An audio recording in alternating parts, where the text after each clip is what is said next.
to week 16, hopefully that's right, of the Dorton and Doetkott Debate Podcast. I am Lucas Dorton. I am once again joined by Jackie Moon. Nick, how are we doing today? We're doing all right, man. Just another day in quarantine with me and my television, but, I'm actually enjoying it. That's right. Now, you want to give the fans a little bit of, why you're wearing the headband today? Any particular reason? I just figured it's game time. It's time to come out to play. We got the best sports moments of my life. I had to get prepared for it, man. That's fair. The fro was feeling really good today, so we just had to give it a little, a little makeover too. So it was a headband type of day, man. Just feeling it. So you are, because you have two other siblings, right? Yeah. Neither of them have like curly hair, right? No. So my where dad did that? Does, though. My dad Your does. dad. Okay. My dad, when he was, I look back at my dad. My dad just has regular curly hair, but I look back at like his high school pictures. Oh yeah, he pretty much had a fro. Pretty much had a fro. So that's where it comes from. But my brother, he's got straight hair, but he hasn't cut his hair since he graduated high school. Well, he's 3 years older than me, so that's like 7 years he's gone without cutting his hair. But his is really long. He's got he'll put it in the man bun sometimes, but I don't know. I've got used to it. So we all got long hair. We used to always get our hair cut like 2 or 3 months. Nope, not anymore. I mean, good for you, man. I'm a little jealous. I think I have decent hair, but I can't rock the fro like you can. I said we're going a year with this thing. I'm only at 7 months, so we got 5 months yet. Whatever floats your boat. This might float it. It might. Yeah, that's true. You ever stuck out in sea? You don't have to worry about having a filtration device. You just have your hair. All righty, folks. For today's podcast, another top 10 list. This one is going to be our top 10 favorite sports moments that we have witnessed or that we have been a part of, either or. So we'll just get the ball rolling. Nick, I'll start with you. What was your number 10 greatest sports moment or thing that you've witnessed? All right. Well, it was the most recent one on my list. Kyle Rudolph touchdown to beat Saints in the 2020 NFL playoffs. Now, I'll be honest. I kind of expected the Vikings to. Well, one, I thought we were going to get crushed in this game. But even after we won, I didn't expect to win the next week against San Fran or go very far. So it kind of like lessened it a little bit in the sense where I'm like, all right, that's a good win, but I just wasn't confident in them afterwards. But regardless, I didn't expect to win that game, and the way they won it, to beat New Orleans of all teams, who beat us in Bounty Gate and whatnot, it felt pretty darn good. And I was at the bowling alley in Arlington. Paetzel was there, some others, and we were all freaking out because we were pretty sure it was a touchdown, but they had that whole debatable offensive pass interference, and they were reviewing and whatnot. So we all just are celebrating, jumping up. I think I knocked a chair over, and then we're just like, "Well, is it good? Is it good?" And then they gave the confirmation, and we're like, "All right, here we go." And yeah, we were going crazy. Oh, I could imagine. Jeez, I can't wait till the Dolphins win a playoff game. How crazy that'll be for me. Hey, with Tua, it's gonna happen. Trust in Tua, that's right. That was a really cool game. And especially the Saints, because the Vikings were kind of handling them pretty well, pretty much that whole game. And then towards the end, the Saints really started to pick it up, and they had some momentum going into that overtime. And I thought the Saints might have a chance, but obviously they did not, and they lost. So the coin toss was big again. Yeah. I'm not a fan of it. But oh well. No, neither am I. And the Vikings have now been on the beneficial side of it, and have not benefited from it in the playoffs against the Saints. 2009 we lost it. This year we won it. Well, we lost the coin toss. We lost the game. We won the coin toss. We won the game. I don't really like it either, but this year it worked out for us. For sure, it's tough. tough. My number 10 moments, I guess it's not really a moment. So some of these that I have on here for mine are just like, there are some like plays, but it's more like encapsulating like the whole game in general. I'm when we get to it, I'm kind of the same way. I got a few of them like that, so I get it. So for 10 for me, I have the 28-3 comeback. And I guess the play that kind of encapsulates it is the Julian Edelman catch that he had when the ball was like a half an inch away from hitting the ground, and he somehow caught it. As much as I hate the Patriots, I hate the Patriots. You can't deny how great of a game that was. Now, granted, I will say I think a lot of that comes to the incompetence of Kyle Shanahan having just stupid play calling. You still have to execute on drive, and you still have to score. That game was actually re-aired like Saturday or something like that last week, and I watched almost the whole second half of it over again. And I'll be honest, now I don't think Shanahan's play calling was as bad like as everybody actually. As in, like, just hear me out. It wasn't like the whole second half he was terrible. He, for most of the time, he was running on first and second down, and when he passed, it was on third down to get the first, which I'm totally fine with. Right, but the one play that totally changed the Super Bowl and was a total terrible decision by Kyle Shanahan was, remember the Julio Jones catch? Like one of the greatest catches we've seen in Super Bowl history. As soon as he did that, they were in field goal range. A field goal would win the game. As soon as he caught that, it should have been run from there on out. And he didn't. And he passed. And it led to, I believe, a holding call and then a sack, or a sack and then a hold, one of the two. And eventually they were out of field goal range, then they had a punt, and New England came back and scored. As soon as Julio caught that pass, it should have been all run. But he elected to pass there, and that's what did him in. Up until that, though, I didn't think it was that bad. Yeah. I don't know. Obviously, we're not talking about getting a roast of Falcons here, but nonetheless, 28-3, that was super cool. No, sorry. I just want to say, almost pretty much every moment on my list is a game or a moment between one of my favorite teams.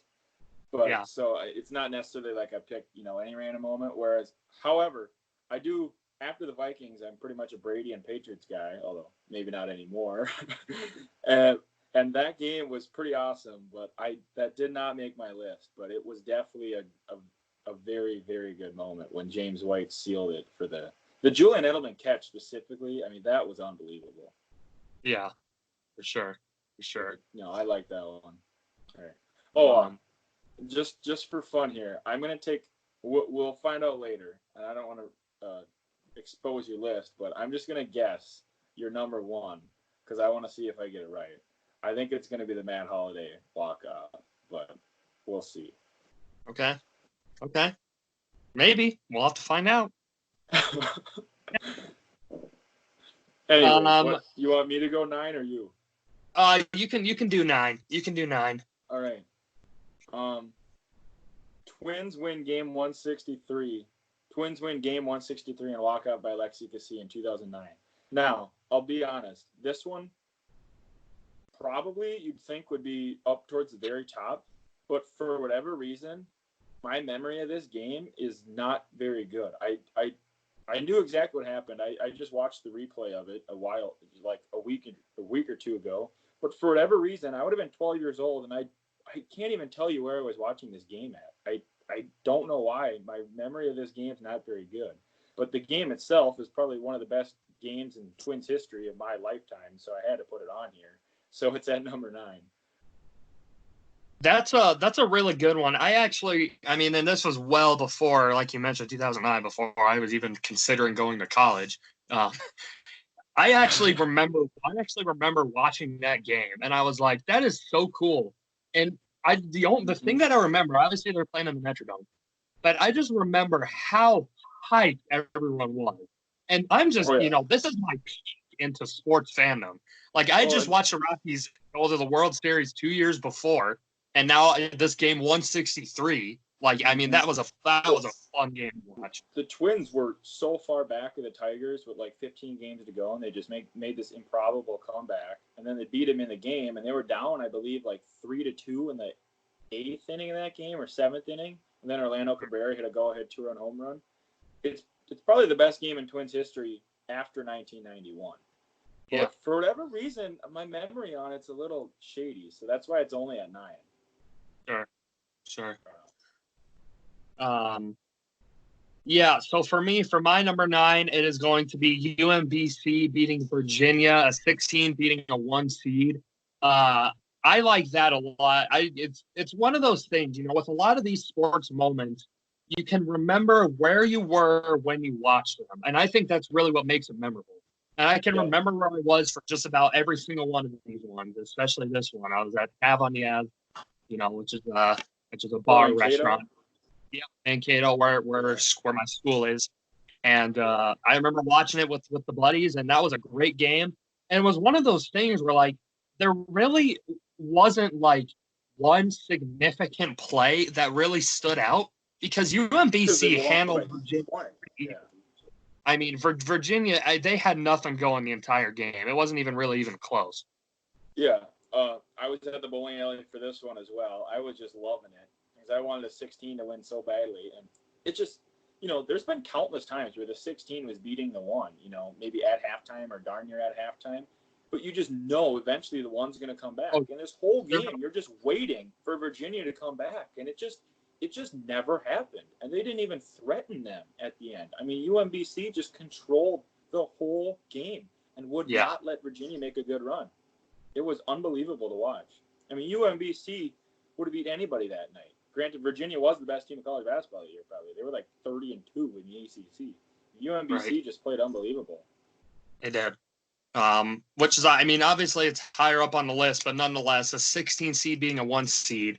And I'm not sure. I mean, I'm sure it will happen again, but I don't know. And you bring up a great point. Like, a lot of times you see these upsets in the making at halftime, like, oh, it's a pretty close game.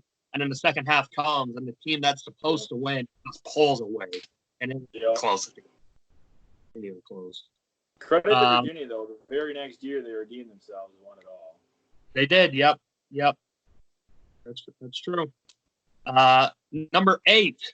Well, I have for number 8, Alex Ovechkin finally winning the Stanley Cup against the Vegas Golden Knights. I think, first off, you got to give props to Vegas for that year, for being an expansion team, making it to the Stanley Cup. Now, granted, they didn't have trash players. They had a lot of players like second liners and decent players. But nonetheless, an expansion team to make it to the Stanley Cup in their first year. I mean, that's unbelievable. Yeah. They had like 2 or 3 former Wild players that were very crucial to their success that year as the Wild are watching them in the finals. I'm like, oh, this is lovely. But yeah, I have Alex Ovechkin, though. He's come, he's made the playoffs a lot. He had never won a cup before that. And, arguably one of the best goal scorers of all time. And maybe when it's all said and done, he could be the best goal scorer of all time. And he's got quite a bit of goals. Gretzky, but you never know. People think I'm crazy when I say this, but you look at the pace he's had, the goals he needs, what he needs to average per season for how long, and people think it's crazy, but no. There's a very good chance Alexander Ovechkin can pass Wayne Gretzky for most goals of all time. Now, points is a different story. You won't be close, but I think Ovi might pass Gretzky in goals. I think so. If he keeps going on this pace, and it's what's funny too, and he's not slowing down. No, he's not. He's not. And what's funny with the majority of his goals are all from the same spot. They're from the top of the circle side, and it's just a slap shot every time. So, like, it's one of those things. Like, the goalie knows it's coming, but he still can't stop it. And I think that just really shows how great Ovechkin is. I've been to one Wild game this year. I made sure it was against Washington. Ovi scored 2 goals in the first, 12 minutes. The one of them was from the exact spot you just mentioned on the power play. It's just lethal. It's the best shot you've ever seen. The dude's he's right there. You know he's going to be there, and you can't stop it. You just can't stop it. It's unbelievable to witness. Yep, it is. It truly is. What was your number? Well, I like your list. You're kind of going all over the place and not being really biased, and I like it. Well, I'm kind of a homer. All my lists are kind of my favorite team related, but I like it, especially considering you already have a Brady team and Ovi on your list, and those are my boys. Oh, yeah. Anyways, number 8, I have Blake Hoffarber buzzer beater versus Indiana. You probably didn't see this game. I don't know. It was a year. I'm not even sure what year it was, but it was the Big Ten tournament. Gophers were the big underdog against Indiana. I believe they had Eric. That's when they had Eric Gordon on the team, I believe. And there was like a second and a half left, if that. The Gophers have no timeout, so they can't extend the ball to half court. And they just heave it down towards the free throw line. Blake Hoffarber jumps up, catches it, and does like this real quick, like fadeaway sort of shot from the free throw line and buries it to beat Indiana in the Big Ten tournament. It was just unbelievable. And Blake Hoffarber, when he was in high school for Hopkins, which is right outside of Minneapolis, made a shot from his back in the corner. He was literally laying down on his back and threw it like this from the sideline and made it to tie the game in high school, which is one of the most iconic. Yeah, probably the most iconic shot in Minnesota high school basketball history. And then he does this like 2 or 3 years later for the Gophers, and I'm like, oh my gosh, the dude just did it again. And it was so awesome. It was awesome just because we were the underdog and Indiana was really good that year, and it was really fun to witness. This is what I will say. It feels like every single time there's a basketball highlight from high school, sometimes college, it feels like it's always coming from a Minnesota team. And maybe it's just since I've been at college, I've noticed that a lot more, but it seems like they are always making buzzer beaters. Just ridiculous. Minnesota State high school basketball has had some state tournament has had some unbelievable moments, and they're all like Gophers, the ones that come to my mind. Hoffarber, Amir Coffey for Hopkins also beat Shakopee to go in the game to go to the championship. They ended up losing, getting second, but in the game to go to the championship, it was like third or fourth overtime. And Amir Coffey made a half quarter to win it. Wow. And then Daniel Otero, the Gopher now, well, now he's declaring for the draft, but he won. Cretin-Durham Hall won on a buzzer beater from Daniel Otero with I believe it was a tip-in as time expired to beat, I think that was Hopkins. So okay. The three of the big-time Gophers from Minnesota in the last decade have all had amazing shots in Minnesota State high school basketball tournament. It's just unbelievable how many moments they've had in that tournament the last few years. That's pretty cool. What did you have for your 7? All right, I have the LeBron Dagger versus San Antonio. The main thing is his second NBA Finals victory. That's the main thing. But the play in that game, obviously we know what the big one was. But then LeBron came down and so Allen had the shot in Game 6. But Game 7, LeBron comes down with like 45 seconds left. It was just a regular routine shot. It was a shot from, I don't know, it was darn near an elbow jumper. But he just drained it with about 45 seconds left to pretty much ice the game. And that's where right there you knew, all right, LeBron and the Heat are going back to back. And that's the time you start thinking like, oh my gosh, it's happening again. So that was just a pretty awesome moment, I thought. The shot itself was just any old regular shot, right. But it pretty much sealed the championship for the Heat.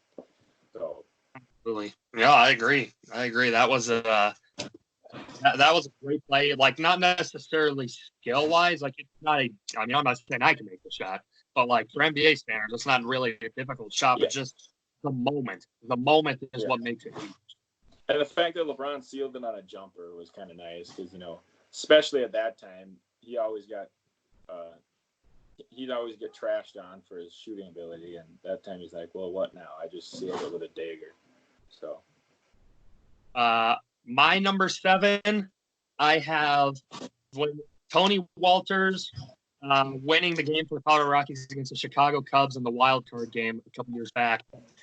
I specifically remember right before that, Matt Vasgersian was like, Kyle Hendricks is a changeup pitcher, and Tony Walters hits really well with pitches away.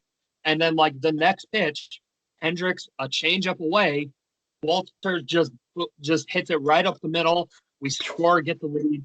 That game, I was on pins and needles the entire game. I can imagine. I did not move from where I was sitting from probably about this first inning until like the ninth inning. And I figured nothing was changing. So I changed it up and I went to the bathroom. And then right after that, Tony Walters got the hit. So I understand it's my fault is the reason why we won. So. Yeah, Matt Vasgersian's a great announcer. I'm a big Vasgersian fan, so he called that one. Yeah, I bet that would be pretty awesome.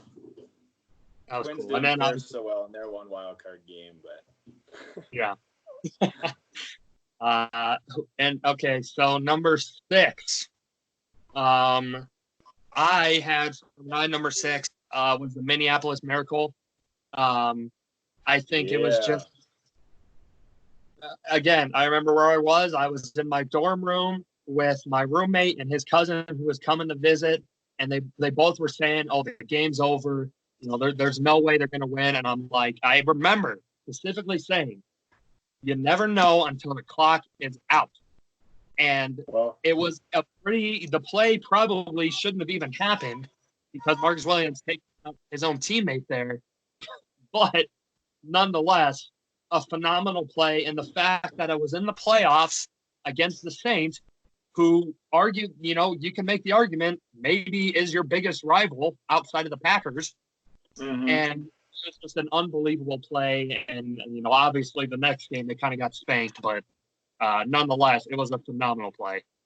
Well, credit to you, because me and the rest of Minnesota all thought that game was over with. But, yeah, that was just unbelievable. A walk-off in football is almost unheard of. And in the playoffs against the Saints, who beat us in 2009, it was pretty remarkable. Yeah.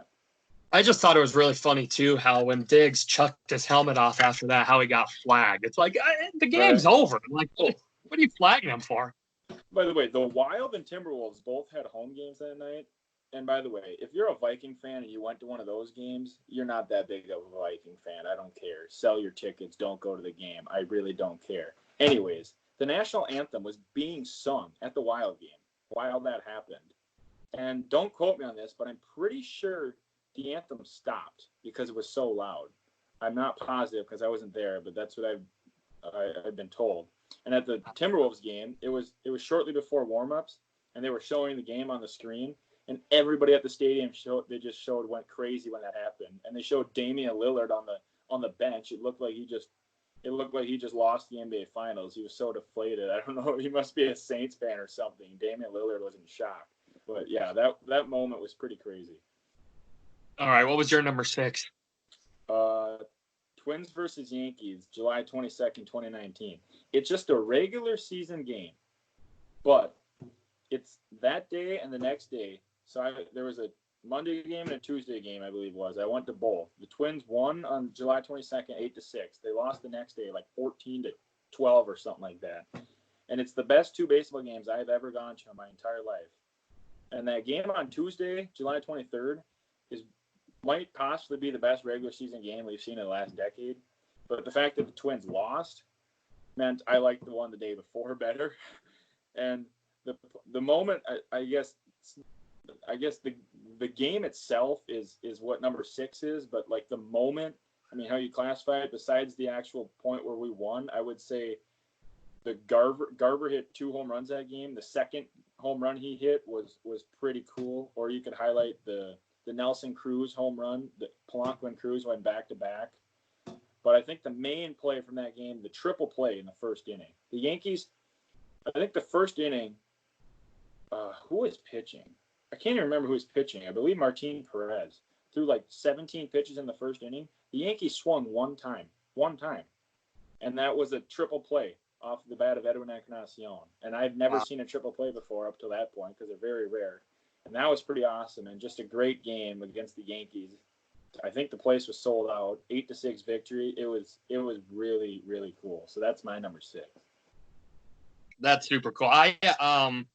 Obviously I wasn't watching that game, but I remember watching a ton of highlights on it, and that was probably one of the wildest games that I haven't watched. Just for the back and forth offensive explosion. I mean, that's wild.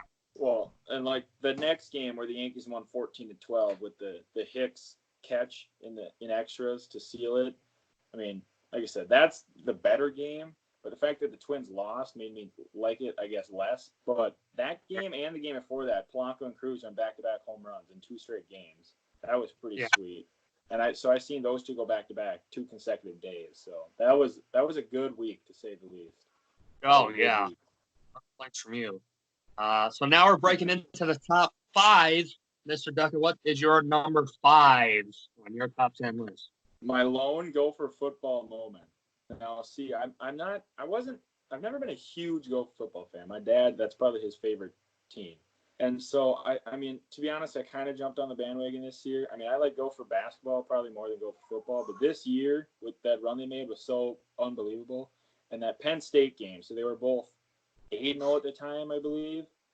And when the Gophers beat Penn State, I mean, that was, I don't know, it was just a surreal moment. I couldn't believe it. I mean, we were really good, but it's like the Gophers in football, we just beat Penn State. We're like now 9-0. I couldn't believe it. So I guess there's 2 moments specifically in that game that stick out to me. Tyler Johnson had an unbelievable touchdown catch for about 38 yards or something like that in the third quarter to go up by, I believe, 10. And then Jordan Howden had the game-sealing interception in the end zone to win it. So those are the 2 moments that stick out. But that's probably the best game in Gopher football history, at least in the last, 50 years. I mean, they won national championships way back when. But for sure the last 30, 40, 50 years, that's the best game in Gopher football. So I remember watching part of that game. I was at the gym, and I was running on the treadmill. And I was watching the game, and I just remember, right when they got that pick, I mean, it was just pandemonium. And obviously not in the gym because it's out in Colorado. Who cares about the Gophers and Penn State? But that was great. I was going to buy tickets for that game, and I decided against it.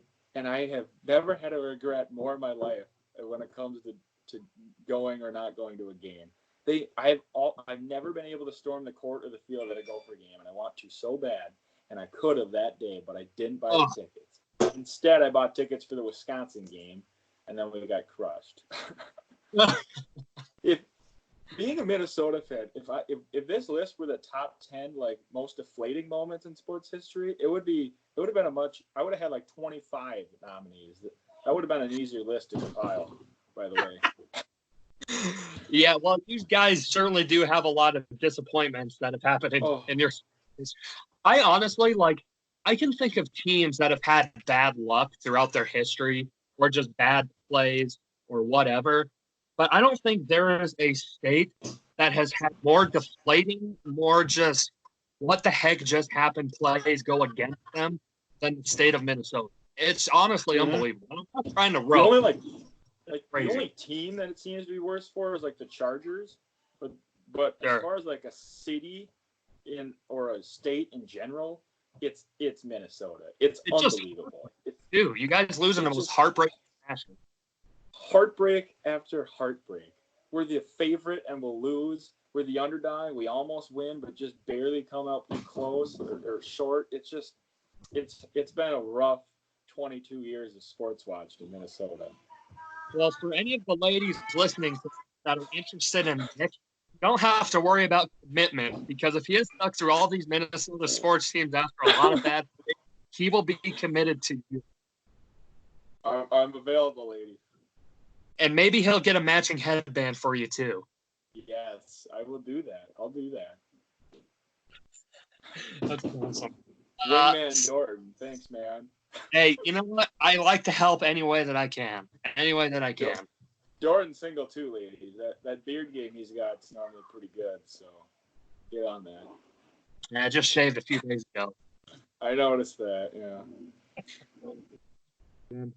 All right, well, so we'll move away from The Bachelor and get back to our list here. Number 5 for me was the Miami Miracle. Now, you may be saying, yes, the Minneapolis Miracle, I agree, probably bigger because of the moment. But for me, being a Miami Dolphins fan and for it being against New England Patriots, and I personally the play itself, like the difficulty level, was a lot more than the Minneapolis Miracle. But the Minneapolis Miracle is bigger, obviously, because of the moment. Yeah. But personally, I think my Miracle, I like being a Dolphins fan. I remember watching that game with my roommate who is a Patriots fan, and fan, and we were watching. And when the play happened initially, Ian Eagle, who was announcing, he's like, well, he passed it to, I think it was Devontae Parker first, and then he's like, then he pitched it to Kenny Stills, and then Stills pitched it to Kenyon Drake, and I don't remember the order, but Stills to Drake or Parker to Drake, but nonetheless, it doesn't matter. Mm-hmm. And Ian Eagle was like, and this game will be over as soon as he gets tackled, or will it? And then Drake just went up the sideline, and the last line of defense was Rob Gronkowski, and he just was not even close, and we scored, and he just chucked that ball up into the third down. Now, that was 2 years ago? I think so, yeah. Because at the time, I think that pretty much, I think that moved New England from like the 1 seed to the 2 seed or something like that, but then they ended up regaining it. But that was a huge loss for New England. Yeah. Right. But no, yeah, I totally agree. The play itself for Miami's was much more improbable and much more harder, because I think the Vikings, in a sense, kind of got lucky that Marcus Williams made a terrible play. But the moment was much bigger in the Minneapolis Miracle because it was a playoff game, whatever.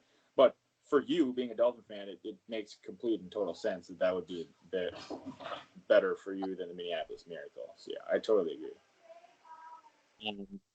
Again, against the Patriots, can't go wrong with that. Right. Number 4 on my list, I have the Villanova buzzer beater against North Carolina. I mean, that game was just – I wanted North Carolina to win. North Carolina is not my team. They're not my college team. But, like, I've always liked them. I've never had an issue with North Carolina. I'll normally cheer for them if they're in a big game. And I was kind of pulling for them. But, I mean, the Jenkins – Archie Diacono to Jenkins for the national championship is just a call that I will never forget. And that was just unbelievable. The fact that it's for a national championship, like, again, the play itself, I mean, not incredibly difficult. Archie Diacono just tossed it off to Jenkins. He had to pull up 3. But, and obviously still to make it. But nonetheless, the moment just ginormous. Yeah, we mentioned it before. The 3-pointer by North Carolina before that is much more difficult of a shot. But the fact that the 3 by Jenkins, which is just a 3 from the top of the key, but the fact that it won the national championship, I mean, how often are you going to see that? That's unbelievable. Now, if North Carolina made that shot, that might be on my list. But I was in a bracket. I lost my bracket challenge because North Carolina lost that game. If North Carolina won, I won. If Villanova won, I lost. Well, we all know who won. So that game ruined me. That's why it's not on my list. So you have forever beef with Villanova is what I'm hearing. And funny story, because North Carolina, I needed to win. They lost. Well, I can't remember the year, but when they played Darren Williams in Illinois in the national championship, when I was in second grade, at school, we'd always pick these teams out of a bucket, right? And that was our team. Well, I had Illinois. North Carolina beat them in a down-to-the-wire national championship and deflated my little second grade heart. Just stabbed it, man. And now, 10, 12 years later, when I need North Carolina to win, they lose on a heartbreaker. So, it was rough. It was rough. Oh, you cannot get away from heartbreak, that's for sure. No, it follows me. What is your number 4? The Kyrie 3-pointer versus the Golden State Warriors in Game 7. So everybody knows I'm a LeBron fan. I could probably just put LeBron's first, second, and third finals. I'll just say that and on my list. But I pretty much put for this one, this would be his first championship with Cleveland, his third total. I pretty much went with a play from the game rather than just saying, his championship instead. But that 3-pointer is one of the clutchest shots in finals history. One of the clutchest. And the fact that you have clearly the 2 best teams in basketball going against each other in Game 7, And then for like 2.5 minutes, not a single one of them could score. They couldn't score. And all of a sudden, Kyrie, just an unbelievable, highly contested, very hard and improbable shot over Curry to go up by 3 with 40 seconds left, or I can't remember what there was, but there wasn't much time left. To cap the 3-1 comeback over the 73-9 Warriors was just unbelievable. And such a great moment considering I wanted Cleveland to win. So that was unbelievable. Obviously, that same game, too, the LeBron chase down block as well. Yes. That's another big moment from that. Which was. But that, yeah. Gosh, that was like 2 possessions before that, I believe, right? Golden State, it looked like, was finally going to score and take the lead, and then LeBron said, not today, and then Kyrie Irving pretty much took the ball in his hands and said, I'm going to win this game. Yeah, two absolutely amazing plays in that game. I don't have, and I'm a huge LeBron fan too. I don't have any LeBron. So spoiler alert, I don't have any LeBron in my next 3 here. I'm as big of a LeBron fan as it comes. So considering I cheer for Minnesota and everything except NBA. So I've never witnessed my favorite team win a title except for LeBron's teams. I pretty much had to put all of those on here one way or another. So and that's fair. And I think if I wasn't biased, the LeBron block would probably be top 5 for me. But the fact that I am a little biased, it's not on the list. So sorry, LeBron. Love you, favorite player, but I'm a little more biased than other sport. My list is much more biased. I have literally all Minnesota or LeBron teams. So, what is your number 3? Probably the most clutch shot in NBA Finals history, the Ray Allen 3-pointer for the tie in Game 6. Yep. So I had the LeBron dagger from Game 7 in that series. Well, that never happens if it wasn't for Ray Allen's 3-pointer for the tie in Game 6, which I remember vividly. I'm sitting on my couch right now. Well, I was sitting on the ground, leaning up against this couch while watching that because I was like, I had my hands like this, like, oh my gosh, it is happening again. LeBron's gonna lose again, and all of a sudden, oh my gosh, did that just happen? Ray Allen made a 3, and I was so happy. This could easily be number 1. It's not because my next 2 are pretty awesome too, but this was just. I mean, we all know how good of a shot that was. And considering I wanted the Heat to win, I mean, I can't even put into words how good I felt right there. Yeah, I went from thinking this series is over to, oh my gosh, that shot was unbelievable. We have a chance that they might win this series. It was unbelievable. Unbelievable.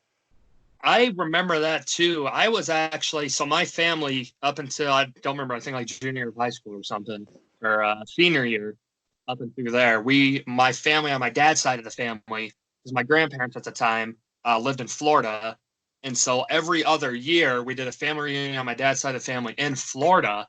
And that year, we were in Florida during that game. And I remember we were sitting in our watching the game, and that was at the time where, because I mentioned in the past, like, I was not a LeBron guy at all. Like, I was not a LeBron fan. I was 100% a LeBron hater. And I remember, and I was pulling hard for the Spurs that series. And I remember Ray Allen hit the 3, and I was like pretty much the exact opposite of your reaction. I was like, you've got to be kidding me. They actually are going to win this one. And like now, older me, mature me, we realizes like, you know what? I'm actually ecstatic that Ray Allen made that shot, so LeBron has another title. Yeah, phenomenal play. I have a very similar experience. So obviously, Tom Brady is like, my boy. I think he's the GOAT. He's my favorite NFL player ever, or one of them. I just love Tom Brady. Well, at the time, I used to just despise the Patriots, even when Randy Moss, Tom Brady, and Tim Tebow are my favorite 3 sports athletes, right? Well, at one point, or NFL athletes. At one point, Tom Brady and Randy Moss were both on the same darn team. But I despised the Patriots back in 2007 when they were undefeated. I wanted the Giants to beat them so bad. And that Plaxico Burress touchdown, and the obviously the bigger play in that game was the what's the guy's name? The helmet catch, David Tyree. Yep. Biggest catch in NFL Super Bowl history, maybe. And I was so happy, so happy. But now thinking back on it, I'm like, why did that have to happen? Tom Brady could have 7. Randy Moss could have 1. So that's a very, very similar situation there. I know what I've done a total 180 as well there. For sure. So my number 3, I have going back to the college basketball game. I'm a Florida Gators fan. Florida Gators are my college team. Chiozza. The Chris Chiozza buzzer beater beat Wisconsin to the Elite 8. I am a superstitious guy, as I have mentioned many times on this podcast, as far as sports go. And if something's working with what I'm doing, I am sticking with it, and I do not care. So that game, I was watching it in my friend Brett's room, who was right down the hall from where I was, and I was watching it in his room. And you're at Bethany. I was at Bethany, yeah. I was at Bethany, and I was watching in his room, and I remember Florida, that game, while I was watching on his TV, was playing terrible. They could not get anything going. Shots were not dropping. They were playing terrible defense. You know, everyone picked Wisconsin to beat us, and it sure looked like that was going to happen. And I remember I told Brett, I was like, you know, if he would have wanted to, he didn't have to, but would he be willing to turn the volume off and then I'll watch the game on my phone? And he did. He actually did that. And I watched the game on my phone. So obviously it was like a little delayed, and I was watching it and we were getting back into the game. We were playing well. Mm-hmm. But people kept coming down and like telling me plays that were happening before I saw it because it was on delay. So irritating. And so I was like, screw that. So I left Brett's room, went down the hall, and went into the community bathroom, and I locked the door. I sat in the bathroom and I locked the door because I was like, I don't want it bothering me. I will watch it at my own will. And another big play from that game that a lot of people aren't going to remember is Canyon Barry. He had a chase down block. I don't even remember who the Wisconsin player was. You have to watch it. But Canyon Barry. I don't remember the player speaking of. But anyway. Sure. Yeah, Canyon Barry had a chase down block. And then I was watching the game. I was quite literally sitting on the toilet. I was not going to the bathroom. I was sitting on the toilet watching it. And Chiozza, there was seconds left. And I was like, this game is over. Like there's no way it's going to happen. Chiozza has the running 3 that he jumps from behind the 3-point line. Floater swishes. Makes it. I come out of the bathroom sprinting. Just a full sprint down the hall. Back to Brett's room, and some of my friends were in there, and I just tackled them, and I was like, And the fact that we were predicted to not even win that game is why it was so hyped too. It was Wisconsin. The part I love about that was the fact that he made a 3-pointer and he landed in front of the free throw line. Have you ever seen that before? It was crazy. No. Was that an overtime? That was an overtime because Showalter hit a 3 to send it to overtime for Wisconsin. Yeah, I remember watching that game. I don't think I watched all of it, but I definitely watched towards the end of it. I was at my mom's house in Eden Prairie. I remember watching that. No, I mean, I don't have any affiliation with Florida, but I don't have anything against them. I mean, I'm not a huge Gator fan just because in football and basketball and baseball, they are easily the best D1 college. If you take baseball, basketball, football, you're talking over the last 15 years, it's Florida by a mile. So I mean, I don't necessarily root them on because they won enough, but considering they were playing Wisconsin, my arch rival, oh my gosh, I was ecstatic when that happened. Oh. I was so happy. I'm like, yes, Wisconsin, suck it, Wisconsin. Oh, I was so happy. Not to mention then the next game to go to the Final Four was against South Carolina, and we got stomped. I mean, stomped. We just weren't our same selves. The game was close, but we weren't going to pull ahead, and we didn't. Ended up losing. That play, I will never forget that. That was unbelievable. If you want to get depressed real soon, there could be a Final Four game going on right now, but COVID-19 had to ruin that. Why'd you have to bring that up? Why'd you have to do that?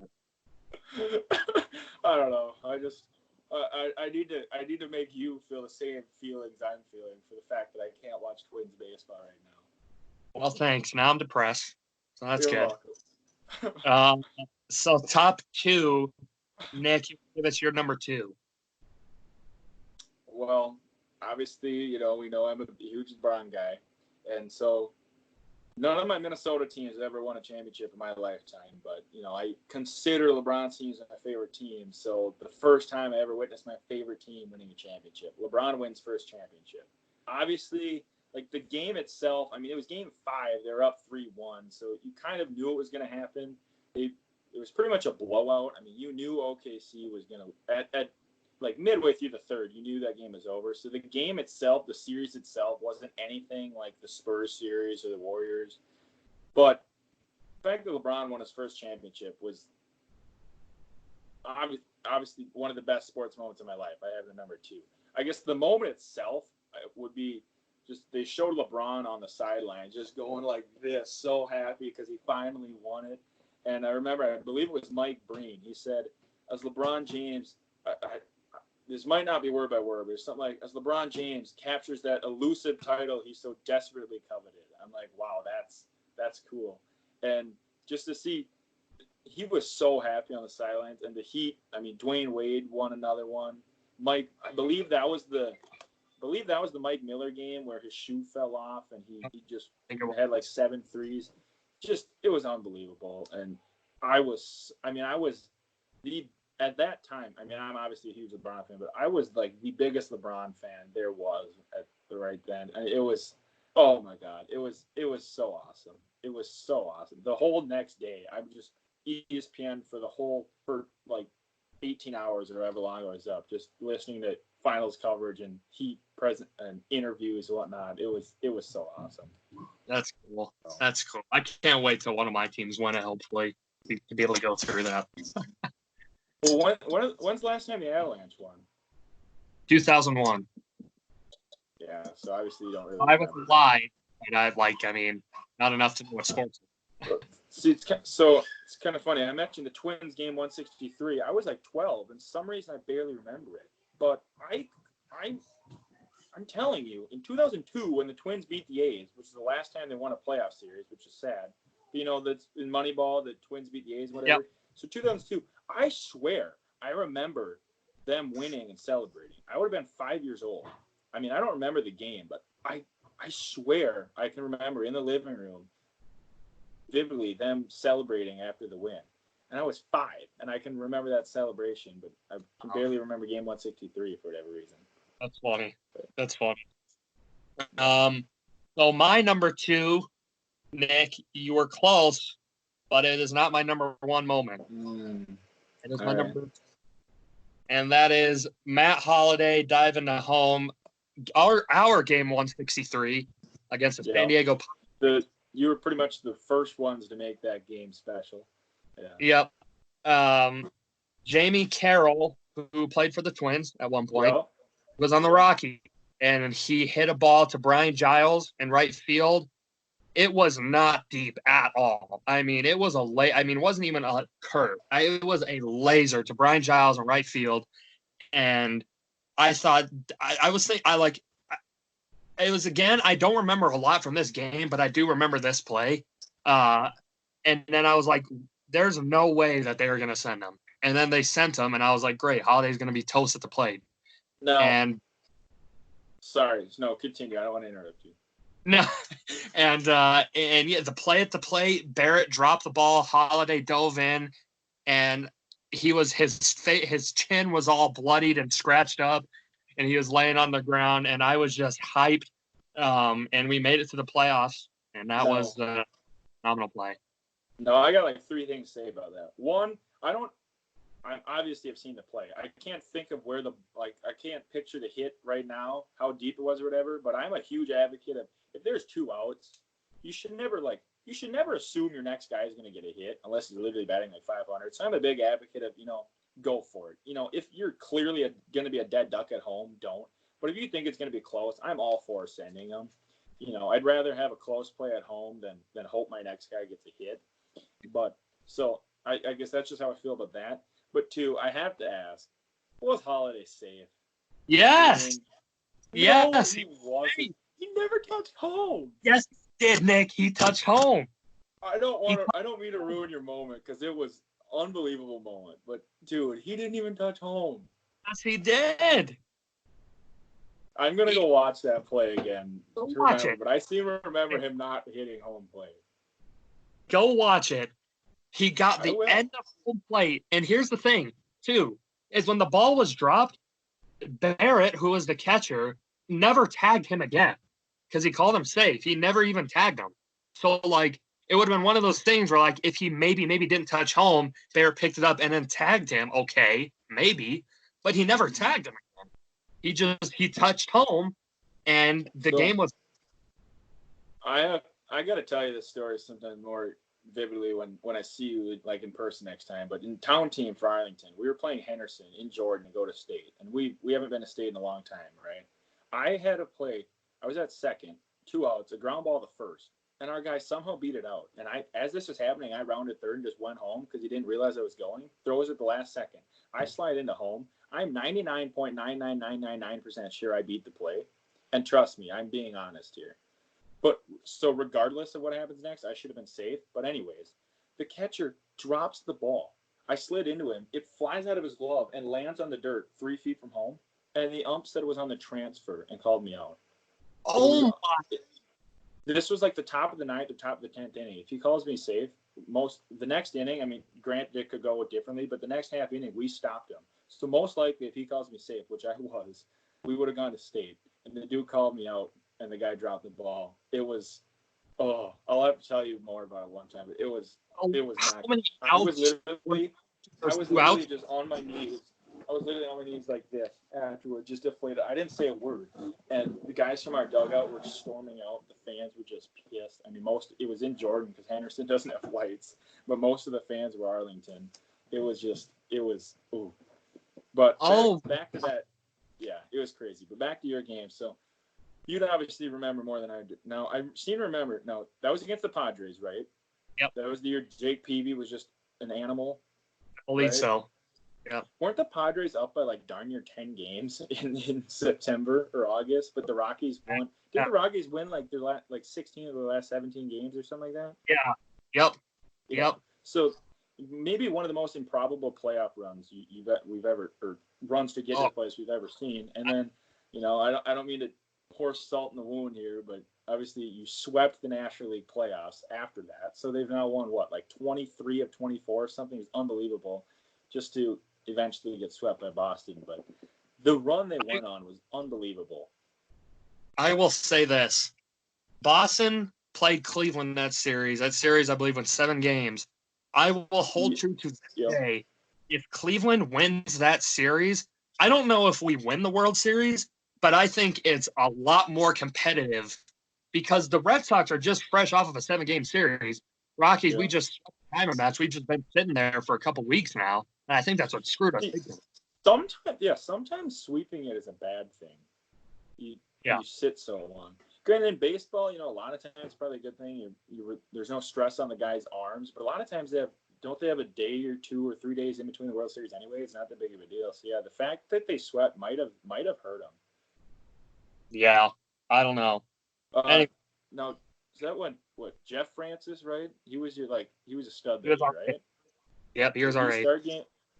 So he must start a game 1 of the World Series, right? Say, I don't know. I mean, I don't even know how much of the World Series I watched that year. That was what, 07? Yep. Yeah, so I was 10. But I just remember, obviously, I don't remember who I wanted to win at the time. At the time, I probably didn't like Boston too much. I actually kind of liked the Red Sox, but they had Big Papi, so I'm glad he won. But yeah, that year was, unfortunately for your sake, the Rockies got swept in the World Series because that would have been the most improbable World Series winning season ever. That is the closest I've ever had to my team winning a championship. And I remember specifically, my mom was like, don't worry, they're a good team. They'll be back. They'll be back soon. And we have yet to be back since it is now the year 2020. Well, my favorite teams, if I don't count NBA, my Minnesota teams have never been in a championship since I've been born. So at least you got me on that. That's fair. All right. What is your number 1 greatest play? My number 1 is the Minneapolis Miracle. Now, LeBron winning his first championship, it was a championship. It was pretty awesome. But the Minneapolis Miracle, I mean, considering it is my favorite sports team, the Vikings. I love the Twins because baseball is my favorite sport, but NFL is the numero uno for sports in America. So, the Vikings are probably the team I care for most. And everybody around here is a Viking fan. Everybody, well, except them darn Packer fans. But everybody cares about the Vikings here. And that moment, just surreal. So I was at my stepbrother's house in the basement watching. And it's just funny how different my reaction went and my dad's reaction went. So when it happened, first of all, it was like 13-0, 17-0 or something like that, the halftime. And I told my dad, I'm like, I'm still not comfortable. And I'm normally like an optimistic Viking fan. And he's like real, he tends to be more pessimistic. And he's like, no, we're good. So we're totally opposite here. And I'm like, no, I don't feel good about this. And then, you know what happens. Willie Snead gets that first down, field goal. You think it's over. And like you said, well, it's not over till it's over. Well, I thought it was over. And when it happened, it was unbelievable. And I just flipped out. I was screaming, jumping up. And my dad was just motionless, speechless, not a word, just in shock. So yeah, we were both happy, but two completely different reactions. He was motionless and speechless. I was yelling things and jumping like crazy. But what makes this moment even more special, it wasn't even an NFC Championship game. It wasn't a Super Bowl. But the Vikings were the favorite in the NFC that year, coming into the playoffs, because Wentz and the Eagles, the 1 seed, Wentz was injured. So it goes from totally being deflated to being, all right, now we're on our way to the Super Bowl again. But like you mentioned pretty much earlier, and I said, I could have a whole list of heartbreaking moments. Because this sort of thing is the stuff that happens to the Vikings, not for us. And the fact that we, of all teams, were the part of one of the most remarkable playoff plays in history. Yeah. It was unbelievable. The Minneapolis Miracle is the type of thing that would happen against the Vikings, not for us. And so I can't put into words how happy I was. It was so surreal. It probably will be the best moment of my life forever, unless I suppose whenever we hopefully somehow win a championship, that might be number one, but it's gonna be hard to beat that. Just going back to that, obviously I had it as my 6, but that was, like I said, an unbelievable play. That was something that improbable, and again, probably bad defensive play, but nonetheless, Diggs still has to make the catch. Diggs still has to be in bounds, and he's still got to run to the end zone. No. I wish I was at that game so bad. I've never been a Viking playoff game. The tickets are just so outrageously expensive. But if you were sitting on that end zone where I could not imagine the feeling. For one, you witnessed it, like right there. He's running at you. But then Case Keenum ran down and started doing the skull chant in front of the whole stadium. I just cannot imagine how awesome that would have been. That atmosphere must have been unbelievable. Oh my God, yeah. And I've been to US Bank. I think I've been to 4 regular season games at US Bank, and the Vikings are 4-0. So I got to go every game. We'll never lose. And obviously, the atmosphere is outrageous, but I can't imagine. And 2 of those are opening days. So I've seen that atmosphere, but that one I can't even imagine. The place is probably double as loud as I've ever heard it. Anyways, I can't wait to see what's your number 1. So my number 1 is a Rockies play, and it is Todd Helton getting the final out to go to the World Series. I should have known that because on Twitter or whatever, you shared that picture like 2 weeks ago or a week last weekend, maybe it was. That Todd Helton, this is so special for me too because I actually went to a playoff game that year. We played the Phillies and we won, and I will never forget that game. Todd Helton, though, is my all-time favorite sports athlete of all time, and it really ain't even close. I wore in high school the number 17 because of him. I played first base because of him, like everything. And the fact that he was with us the whole time, his whole career, and he had never really gotten close to making the playoffs. And I remember Eric Burns, we're playing the Diamondbacks. It was game 4. Eric Burns has like a check swing bunt almost, and it goes to Troy Tulowitzki, which was his rookie season that year. And he backhands it, throws it to first. Helton digs it out, and just that iconic picture. I mean, I've never gotten emotional watching a sports event, but I was dang close to that one because that was just awesome. I mean, that was so cool. I didn't even realize they played a division rival in the NLCS. Yeah. I didn't even realize that. Yeah, I can't imagine. I mean, obviously you were only 10, but it's probably even better at that point. Oh. Or 11, whatever you were. I said I can't imagine. I thought I was watching a game in which the Vikings were going to go to the Super Bowl twice. Brett Favre in 2009, and then the Eagles. We just won the Minneapolis Miracle. Like I said, we were the favorite. We go up 7-0. I thought, oh my God, we are going to the Super Bowl, which would have been a home Super Bowl, and then just sucked and lost. So I can't imagine the feeling. Obviously, we don't know what it's like to actually like win a World Series, but just to clinch to go to it. Oh, I hope I see that. I hope I can have that feeling soon. I mean, yeah, and it's just like it was so cool, especially because Colorado, like very much, I would say, is a football town. Like they are a Broncos town. Yeah, Denver, obviously.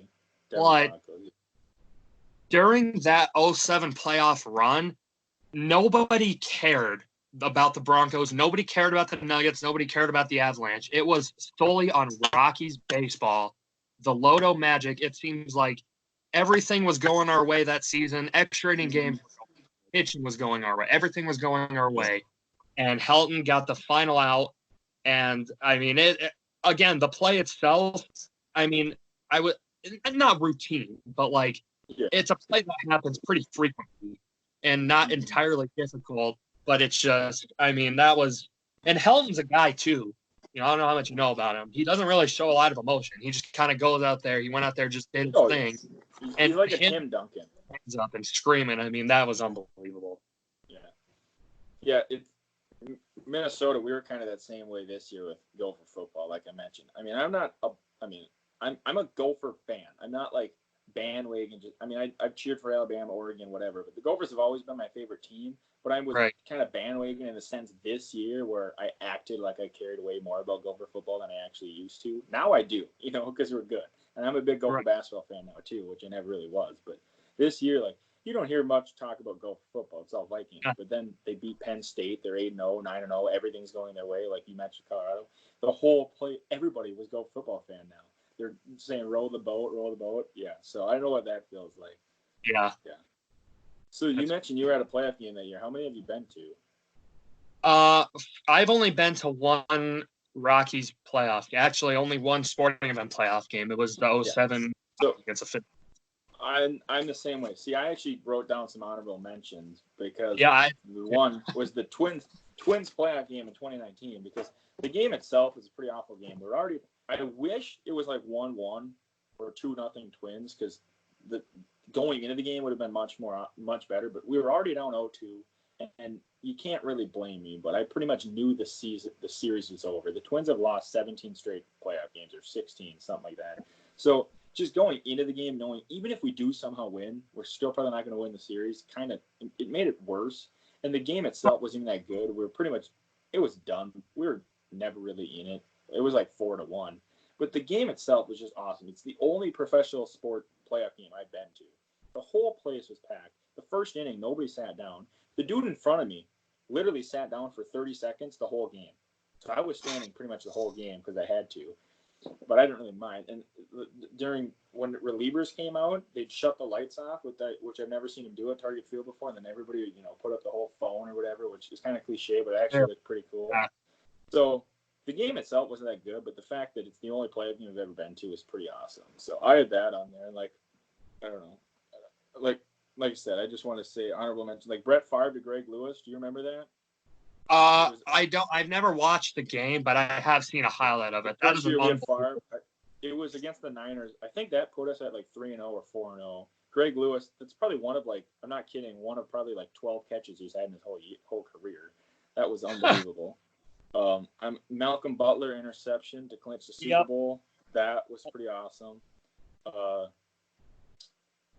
Mad Bum with the 5-inning save, and then I guess the pop up to Sandoval, which clinched it. AP almost breaking Dickerson's record and leading the Vikings to the playoffs. Those were all awesome. And then this isn't really a sports moment, but I got to meet Denard Span one time. I literally met him we got to go talk to Denard Span, play catch with him at a park. He didn't bring his glove though, so he had to use one of ours, and he's a lefty, so he was pretty much using the wrong hand. But got to play catch with Denard Span and talk to him, and then we got to go to the Twins game and watch batting practice, and Jim Thome came over and signed for us.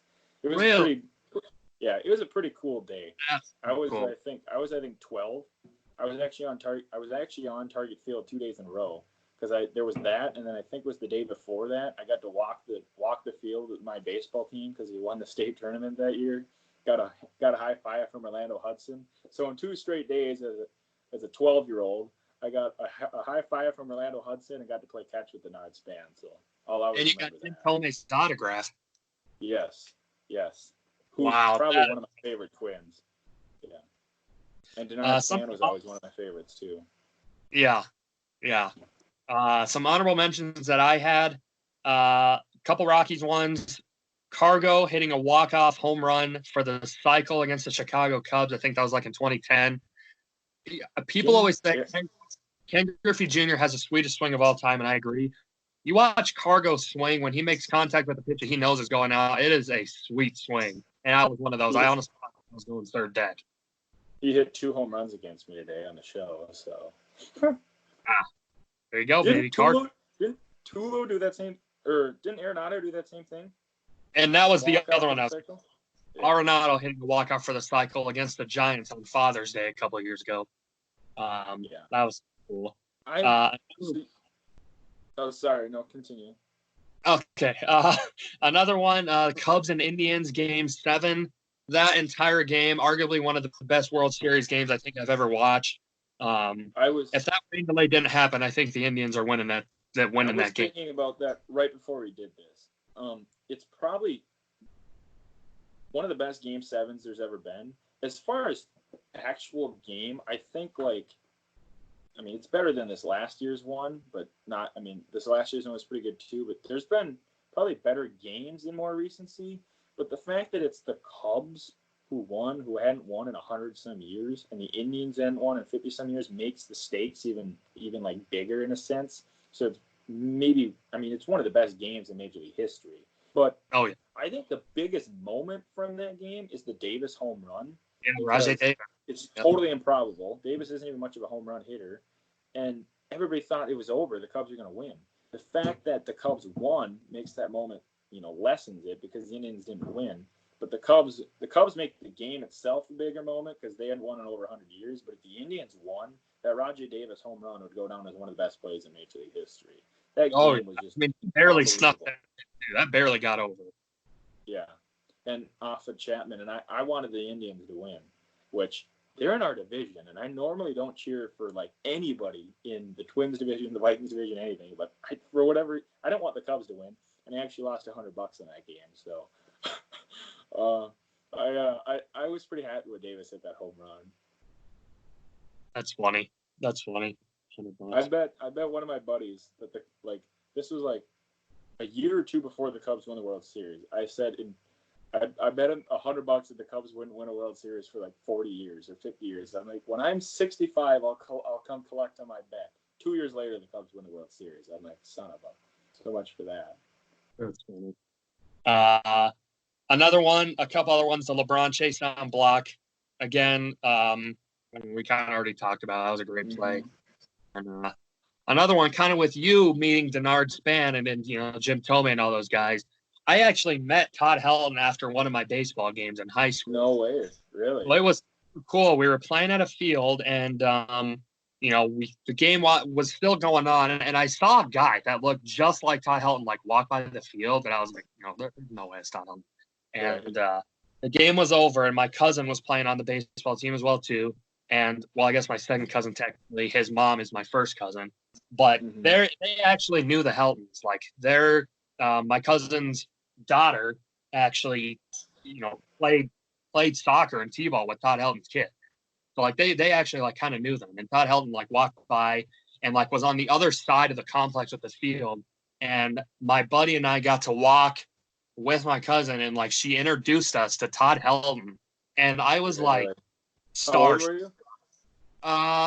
It was high school, so I think it was like my, I don't know, like sophomore, junior year or something like that. And got to meet Todd Helton, shook his hand, and I was obviously wearing number 17, and I got a picture with him. And then after the picture, he was like, "Hey, I like your number," and I was like, "Oh my God, I am like in heaven right now." Did you get his autograph? No, I didn't get his autograph. I didn't have like a pen or anything with me, but I have the Todd Helton autograph. Oh, okay. Yeah, but I got a picture with him, and I'm in my baseball jersey, and he's wearing like a polo and like a hat and stuff, and it was so cool. It was so cool. I want to see that picture. I'll send it to you.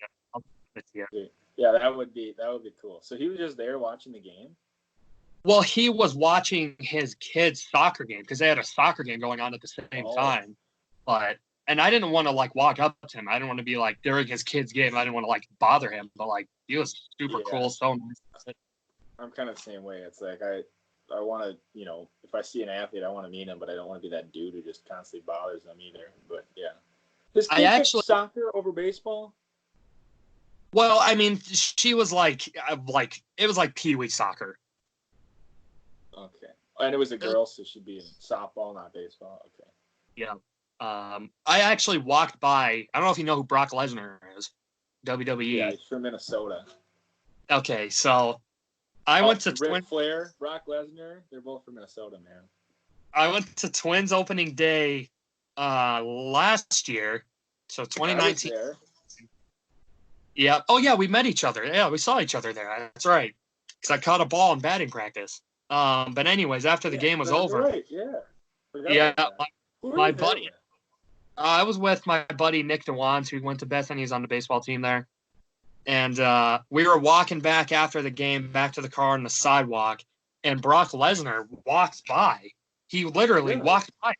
I'm kid you not, by himself. He was like in a suit and tuxedo, talking on the phone, and he walked by, and I was like, I think that was Brock Lesnar. My friend with Nick, he was like, pretty hard to miss him, right? And he turns around, and sure enough, like it was Brock Lesnar. And I didn't want to like say anything, so I was like, he's talking on the phone, but like that was so cool. He wasn't with anyone. He was quite literally just by himself, walking on the sidewalk. I'm pretty sure in the Eden Prairie Mall, like this was like a day or two before the Vikings played the 49ers or before they played the Saints. I seen Daniil Hunter in the mall. I'm almost positive it's him. He's just with some girl. He's walking out. And then my buddy and I went to a Minnehaha Academy game. This was when, so there was Minnehaha Academies where Jalen Suggs is like number 8 in the country. Chet Holmgren, he's like number 2 for next year. They had this tournament where Minnehaha was there and another team from Minnesota, some team from Pennsylvania or New Jersey, and then LeBron's kids team, Sierra Canyon, came to Minnesota. So I went to Minnehaha to watch them play. Well, there was all sorts of athletes in attendance there. Like Anthony Harris was there and some other guys. So in a matter of a weekend, I seen quite a bit of athletes just out in public. But my mom used to work at Applebee's in Eden Prairie, and that's where a lot of the athletes live in Eden Prairie. I don't know where Peterson actually lived, but she was actually a waitress at Applebee's, and Adrian Peterson sat at her table. But some other waitress just begged her to take it, so my mom let her. And then they ended up clearing out the whole section so nobody would bother AP, and my mom had to go home. So it kind of sucked for her. She was doing a nice thing, but yeah, AP's had her section at Applebee's. That's super cool. That's cool. Yeah.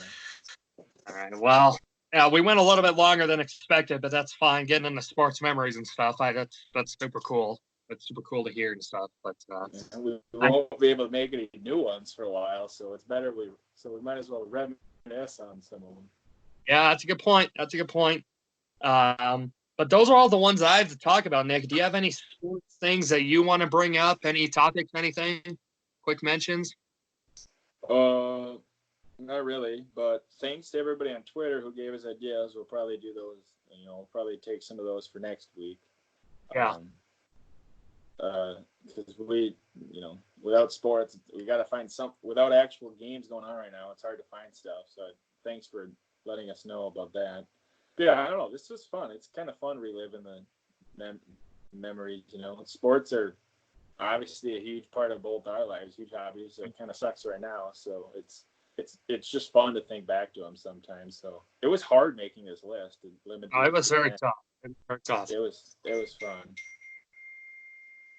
Yeah. So if you would like to follow us on Twitter, you can find myself at Lucas_Dorton, capital L, capital D. If you want to find Nick on Twitter, at Doetkott, Doetkott. If you want to follow the Twitter page, it's at DND_podcast, capital D's, capital P for that.